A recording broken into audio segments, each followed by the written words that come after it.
Detective Nora Alvarez listened to the audio again at half speed.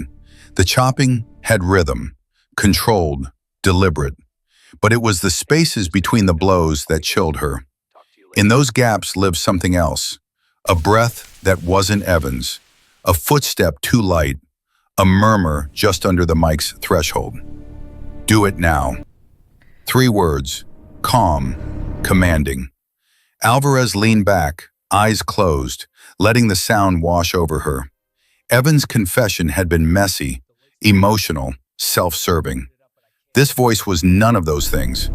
It belonged to someone who didn't need to raise it, someone who had done this before. She reopened the case under a different code, conspiracy. That single decision shifted the balance of power again, away from the man already caged, toward the shadow who'd helped him swing. The neighbors were called back in. Mrs. Bennett shook as she sat in the interview room, clutching her purse like a life raft. "I heard another car," she said after a long silence. "I didn't think it mattered. It stopped for just a minute." "What kind of car?" Alvarez asked. "Van, maybe, dark, no lights on." Mr. Hale remembered something else. "A man walked down the side of the house. I thought he was Evan's brother." Evan didn't have a brother. Patterns began to form. The smart speaker data showed a device connecting briefly to the Miller home Wi-Fi at 5:58 a.m. It disconnected at 6:20. The MAC address was masked, but not perfectly. Alvarez traced it to a burner phone, purchased with cash 2 towns over. Cameras on Alder Street were new. Cameras on the highway weren't.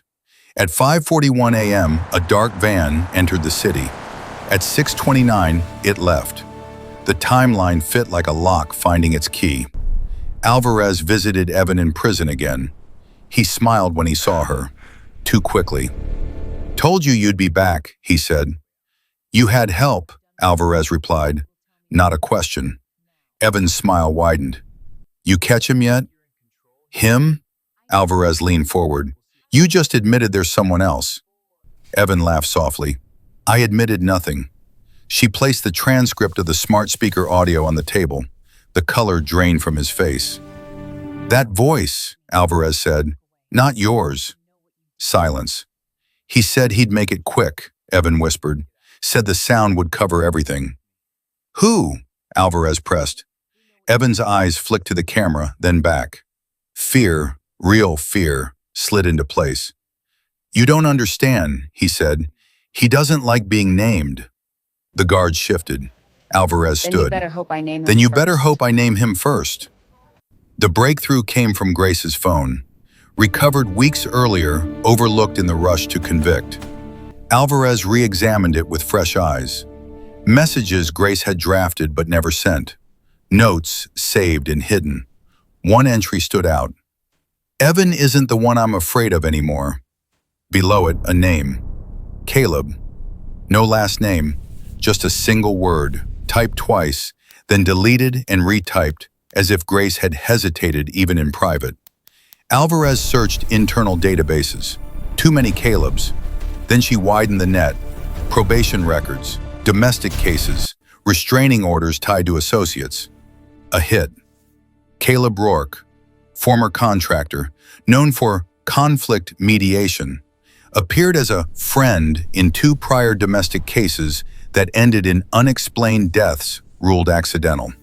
In both, neighbors reported normal sounds. In both, no second suspect was ever charged.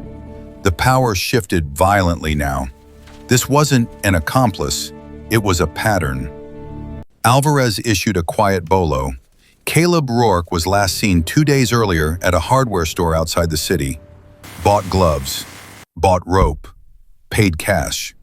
Security footage caught him loading a van. Dark, unmarked, familiar. As Alvarez studied the footage, her phone buzzed. Unknown number, a voice message. She played it. In the background, a steady rhythm. Thud, thud, thud. Then a man spoke, close to the mic. "People always wait," Caleb said calmly. "That's the sound they trust." The message ended. Alvarez felt the room spin. because the sound wasn't from a recording, it was live.